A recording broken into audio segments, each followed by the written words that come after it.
শোল মাছ দিয়ে লাউ কার কার পছন্দ? আমার তো ভীষণ পছন্দ।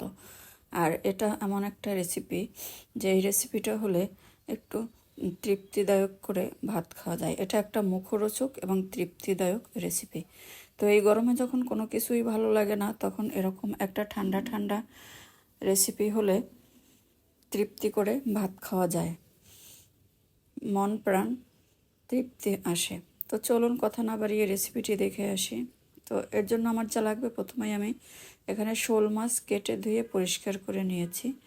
তো এটাকে আমি নুন হলুদ দিয়ে মাখিয়ে রাখবো। এটাকে নুন আর হলুদ দিয়ে কিছুক্ষণ মাখিয়ে রাখবো। মাছটা আমি আগে থেকে কেটে ধুয়ে পরিষ্কার করে রেখেছি। তো এবার এখানে আমার একটা লাউ লাগছে। তো আমি মোটামুটি মাঝারি সাইজের একটা লাউ নিয়েছি। তো লাউটাকে এভাবে একটা পিলারের সাহায্যে ছিলে নিব। তো লাউটা কিন্তু আমার ভীষণ কচি। তো লাউটা আমার ছেলা হয়ে গেছে। এবার আমি এটাকে কেটে নিব, টুকরো টুকরো করে কেটে নিব। তো প্রথমেই আমি লাউটাকে স্লাইস করে নিচ্ছি, যে পিস পিস করে, এরপরে ছোট ছোট করে স্লাইস করে নিব। আর লাউ কাটার সময় আগে আমি এভাবে সবগুলো একসাথে টুকরো করে নেই, পরে ছোট ছোট পিস পিস করি, যাতে কাটার সুবিধা হয়। মানে আমি এভাবে কাটতে পছন্দ করি। আপনারা যেভাবে পছন্দ করেন সে ঠিক সেভাবেই কেটে নেবেন। আমার লাউটা কাটা হয়ে গেছে। এবার হচ্ছে চুলায় একটি কড়াই বসিয়ে দিয়ে এতে 2 টেবিল চামচ পরিমাণ সয়াবিন তেল দিয়ে দিয়েছি হাফ কাপ পেঁয়াজ কুচি দিয়ে এটাকে একটু ভালো করে নেড়ে চেড়ে দিচ্ছি।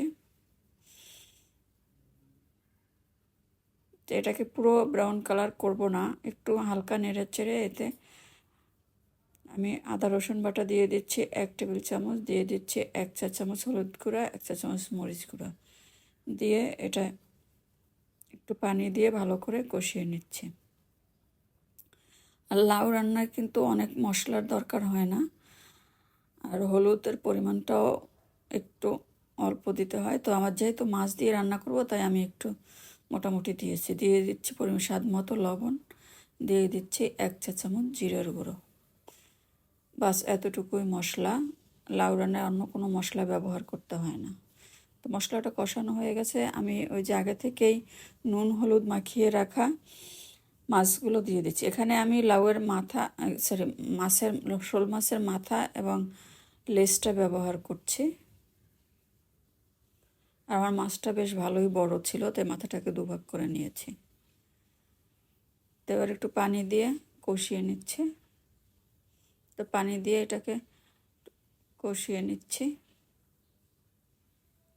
উল্টিয়ে পাল্টিয়ে দিচ্ছি, দিয়ে ঢেকে দিয়ে এটাকে ভালো করে কষিয়ে নিব। যেহেতু মাথাটা একটু বড়, তাই ভালো করে কষাতে হবে। তো আমি এবার কষানো হয়ে গেছে আমার। তো এটাকে আমি এখন তুলে নিচ্ছি।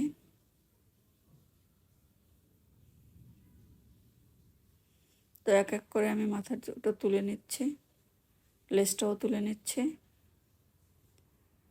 নিয়ে এবার ওই যে কেটে ধুয়ে পরিষ্কার করা লাউ, এটা আমি দিয়ে দিচ্ছি।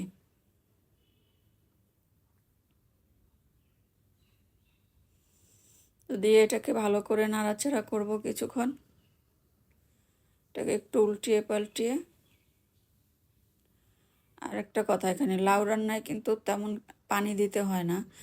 যারা অনেকেই রান্নাটা জানেন, কিন্তু যারা নতুন রাঁধুনি তাদের জন্য বলছি যে লাউ রান্নায় সামান্য একটু পানি দিলেও পারেন, না দিতেও পারেন। কারণ লাউ ঢেকে দিলে কিন্তু লাউ থেকে প্রচুর পানি বের হয়। এই যে লাউ থেকে অনেক পানি বের হয়েছে কিন্তু আমার। আর হচ্ছে আমি মাছের মাথাগুলো দিয়ে দিচ্ছি। তো এই মাছের মাথাটা দেওয়ার সময় ক্যামেরাটা অন করতে ভুলে গেছি, তাই ওই ভিডিওটা খুঁজে পাচ্ছি না। বেশ হয়তো শ্যুটটা নেওয়া হয়নি। তোমার মাছ রান্না কিন্তু হয়ে গেল। ভিডিওতে দেখার জন্য ধন্যবাদ।